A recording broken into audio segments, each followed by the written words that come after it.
Hola amigos, yo soy Herbo.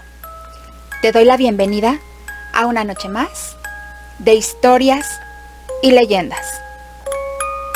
Hoy en Obscuridad vamos a hablar del caso de Claudia Mijangos, ex reina de belleza, mejor conocida como la Hiena de Querétaro.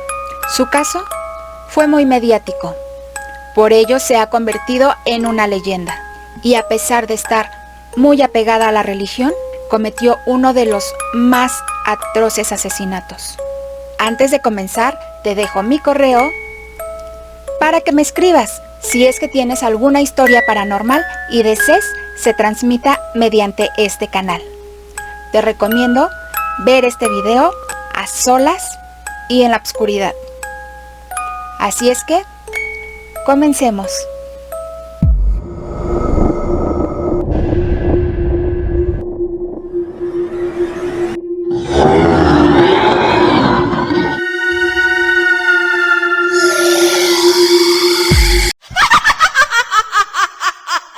El 24 de abril de 1989, la sociedad de Querétaro se horrorizó con la noticia de un macabro crimen. Ocurrió en una zona residencial de la ciudad. Una mujer había asesinado a sus 3 pequeños hijos.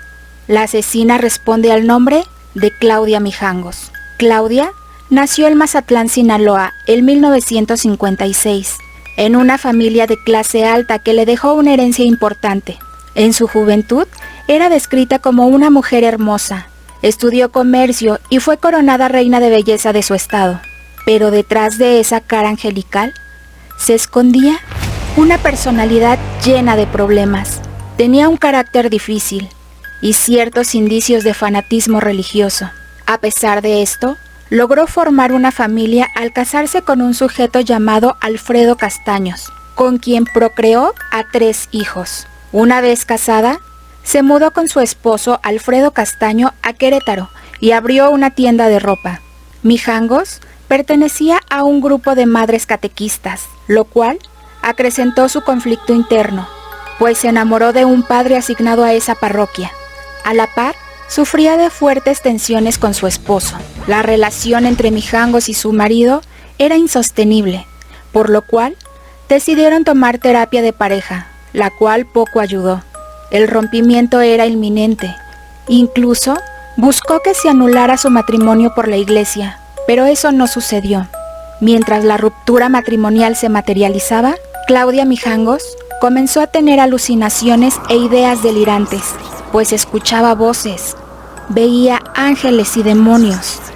El sacerdote Rigoberto Castellano, entonces director del colegio Fray Luis de León, donde estudiaban sus 3 hijos, contó que la gente que la conocía pensaba que llevaba una vida familiar tranquila, pero poco antes del crimen empezó a mostrarse inestable psicológicamente, pues manifestaba que veía cosas y en ocasiones hablaba incoherencias. Los detalles del suceso fueron ampliamente difundidos en ese entonces.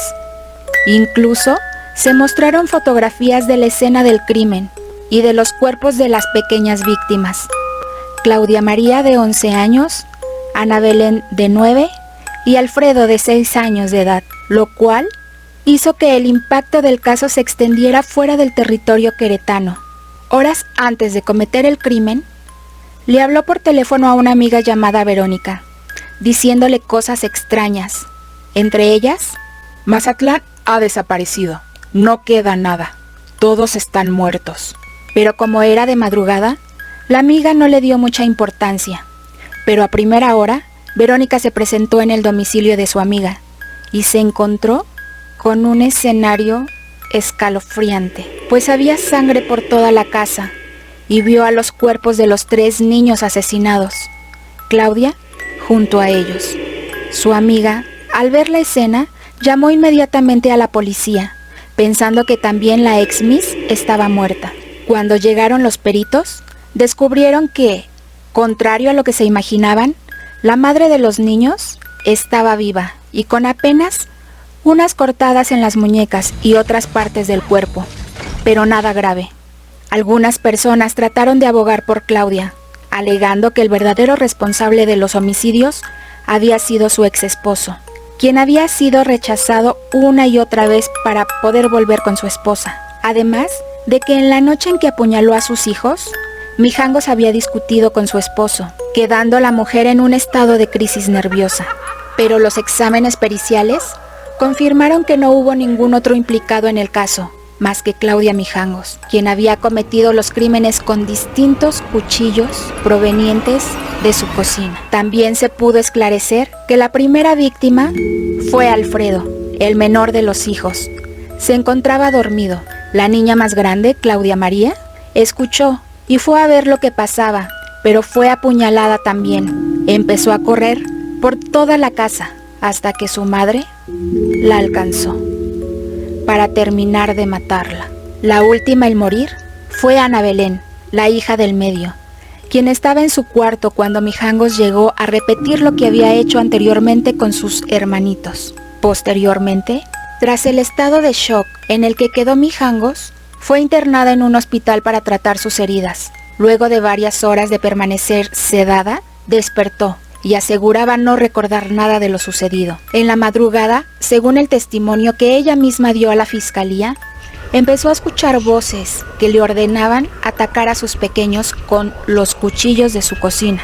Aunque en otros momentos de la declaración también habló de sus hijos, pero como si aún estuvieran vivos. El psiquiatra que la evaluó concluyó que Mijangos tenía epilepsia en uno de los lóbulos temporales del cerebro, que son los que controlan las emociones. Este tipo de epilepsia produce síntomas como ausencia y pérdida de la conciencia del entorno. Además de esta lesión cerebral, Mijangos tenía esquizofrenia.